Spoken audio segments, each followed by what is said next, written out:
Hey, welcome to the Leadership Lifter, where we're lifting the lid of leaders in the local church. I'm Jason Hanish, and today we're going to be talking about how to onboard new team members through the apprenticeship model.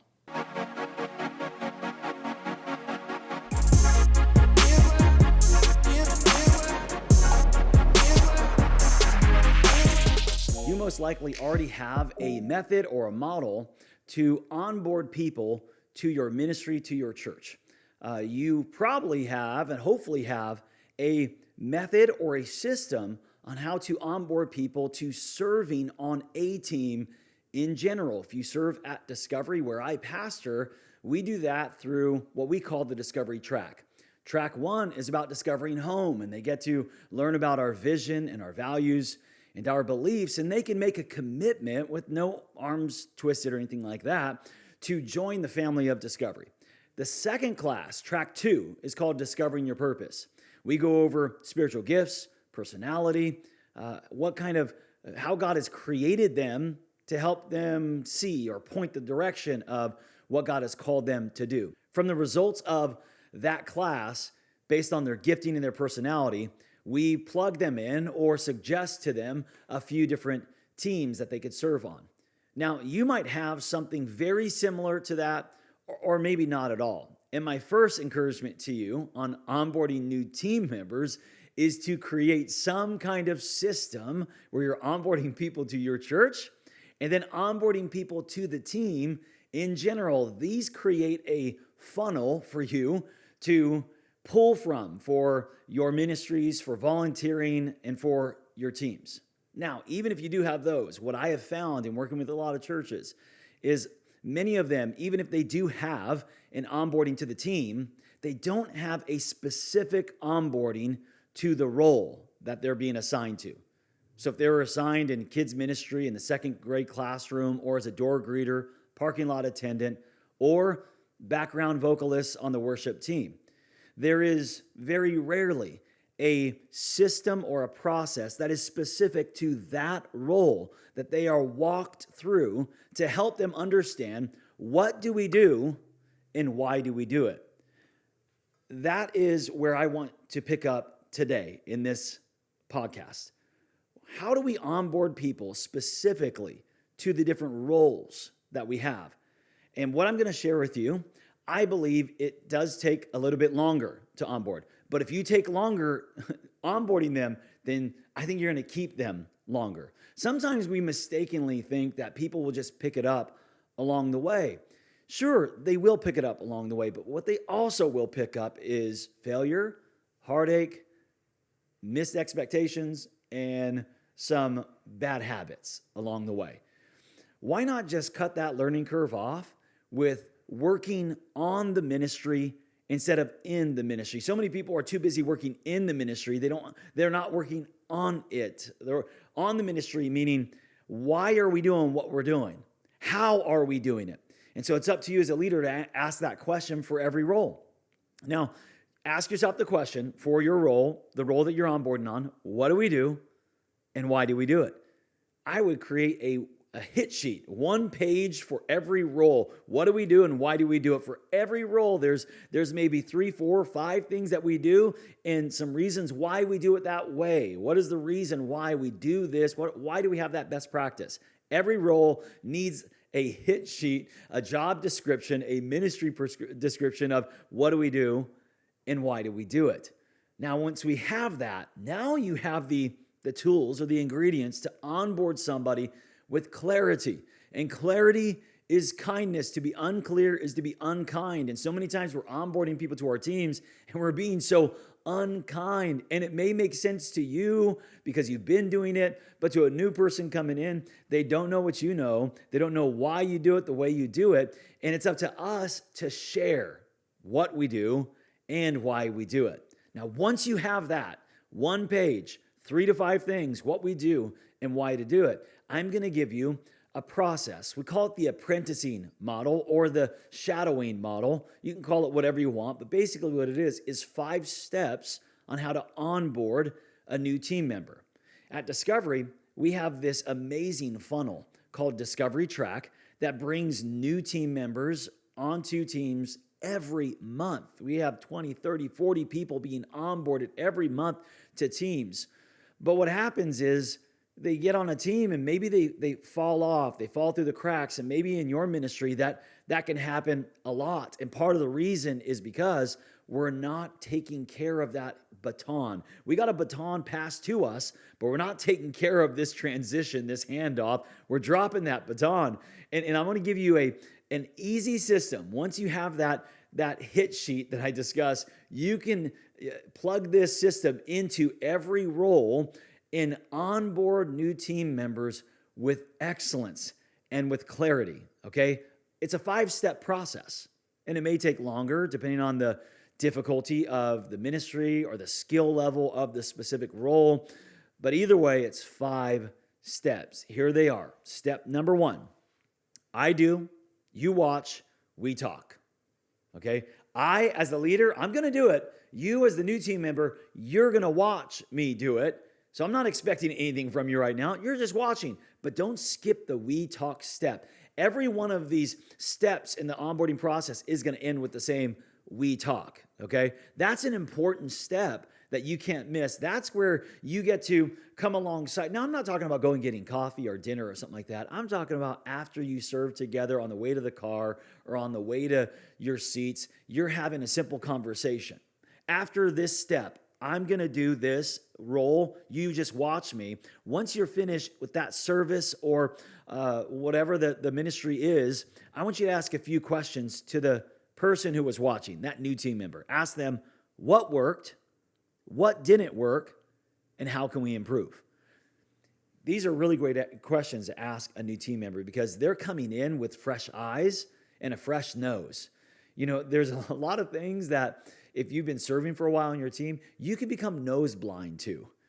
You're not picking up the sense like you used to. And somebody coming in fresh can walk right into that room and smell this trash has not been taken out for a while. And yet you've been sitting in it and it's normal to you. So that's a really great question to ask. And by the way, be ready because they're probably going to give you a negative or a constructive criticism. That's okay. Actually, you want that. And I would even say, leader, please, if they give you, by the way, if they do give you that, I have found that the people that do give a negative or constructive criticism, they're going to be the most effective team members on the team because they can pick it up and they're not afraid to say it. They're not. Sometimes we think, oh, they're just a negative person. They're critical already from the get-go. No, stop it. Listen. Here's what I want you to do at this first step. When somebody gives you a constructive criticism at this step, what you need to do is just go, huh, that's it. That's it. Just don't try to combat it. Don't get defensive. Just, huh. If someone said, Pastor Jason, you preached way too long. You know, I just think we could have cut that off. I'm not going to be like, you're going to quench the Holy Spirit. I'm not going to get defensive on them. If I do that, and if you do that, then immediately what's going to happen? They will never give you feedback again. If you shoot them down that first time, they will never again give, or at least they're not going to feel safe. You're not going to be a safe person to actually offer any kind of feedback or constructive criticism to. So you have to be careful. Even if you feel like it's off, just, you can get to it later. But at that first time, let them and take it. Take the constructive criticism and see if there's room for any opportunity. But once you get past that first step, you get to the second step, which is I do, you help, then we talk. It's just another step, right? Where now they're not just watching. Now I'm going to give them a little bit of the responsibility. If we were in student ministry and I'm onboarding a new small group leader or a mentor to the 11th grade small group, at this step, I'm going to give them one of the discussion questions or the closing prayer or an application point, and I'm going to prepare them for that and let them just take that portion, and then I would lead the rest. So I'm just going to allow them to help a little bit, but then again, we end with we talk. Here's the simple question I want you to ask after this second step. What did you see me do, and why do you think I did it? What did you see me do, and why do you think I did it? Here's a deeper conversation to the reasons, to the why behind the what that we need them to understand. We don't want them to just do the what. We're not trying to get them to just be good doers. We want them to understand the why of our ministry, the vision of our ministry. The third step in the process is you do now, I'll help you. And then we'll talk. This is an important step in the process, one that I don't want you to skip over too quickly as a leader. You have to help. Step into the role of a helper. This is where you're going to influence the culture of your team so much by onboarding new team members and not just getting them to a level to do what they're supposed to do, but where they actually see you coming alongside them to serve them and help them succeed actively, not just bystanding, but actively being a helper to them. I'm telling you, this is going to influence the culture of your team and of your ministry so much if you take on this role of a servant leader. Okay? At this step, I want you, because now they're taking more of it and you're just doing a little bit. Here's the we talk part. Here are the questions I want you to ask. So ask like this. So how'd that go? Simple question. How'd it go? They're probably going to tell you everything they did wrong. This is the first time they're taking the lead on a lot of stuff. They're going to go, oh man, I fumbled this part and I messed this part and I forgot this and all that. Your only job at this step, at step 3, where they're doing and you're helping, your job here is just to find one good thing they did and celebrate that. Champion that, celebrate that, affirm them in that, man. It's not the time to go, yeah, you know what, you could have. I noticed that. You know, what you can do on that is, and then try to just get them better at everything they did wrong. It was the first time.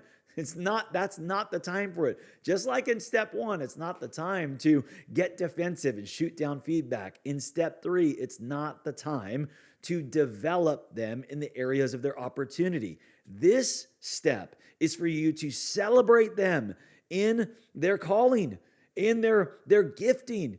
Like celebrate whatever they did good. Find one thing. That's what you're to do at this step. The fourth step is you do, I watch, and then we talk. Now this one, again, don't skip this one, okay? A lot of leaders will skip this because, I mean, who wants to watch, right? You're a leader. You're doing the ministry. There's stuff we got to do. And there's only so much time we have to do it. And it can be easily just let them run. They're ready to fly. Push them out this nest. No. Again, this is where not only are you at the previous step, you're developing a culture of servanthood and just this amazing helping, we're here to serve each other culture on your team. But at this point in this apprenticing, shadowing process, you're developing the relationship now. Now you're like connecting at a so much deeper level when you can actually perform this step where you're not just even helping, you're just watching, letting them lead and do the role of that ministry. The question at this step in that we talk process is, why did you do that? Or why did you do it that way? So you're going to see them do some things. And you want to ask them like, hey, why did you do that? Why did you open up like that? Why did you close like that? Hey, why did you? And what you're trying to do here is get them to tap into what you've already told them. Some of those whys, some of those best practices. They're going to reach down into their resources and their memory bank and tap in the what to the why. That you're looking to see if they have understanding of not just the what, but the why here. Why'd you do that? Or hey, why'd you do it that way? And then the last step simply is, hey, you do, someone else watches now. Now, this is where it's just, the model repeats itself over and over again, and it will. You will develop a culture of apprenticing and raising people up and people shadowing and onboarding people with clarity and understanding and excellence. You will create that if you practice these first 4 steps. The 5th step takes care of itself. Hey, these are the 5 steps that you can plug in to every ministry position. Don't just receive people from the funnel of your church and think that they're going to adapt and learn on the job training. No, be an excellent leader. Don't be a lazy leader. Lead with clarity, lead with understanding. Focus on what is it I'm asking them to do? Why am I asking them to do it? And take them through a process where you're helping them and showing them. This is what 2 Timothy chapter 2, verse 2 is all about. Paul told Timothy, what you saw in me and heard from me. Entrust into faithful, reliable people who are able to pass this on to others. There was this process that the Apostle Paul passed on to Timothy. You heard me say some things. You saw me practice some things. Now I want you to practice that, do that same thing for somebody else. It's these 5 steps that they practice in the early church. Don't just throw people into ministry. Don't be a lazy leader. What are you asking them to do? Why are you asking them to do it? And then show them how to do what you're asking them to do.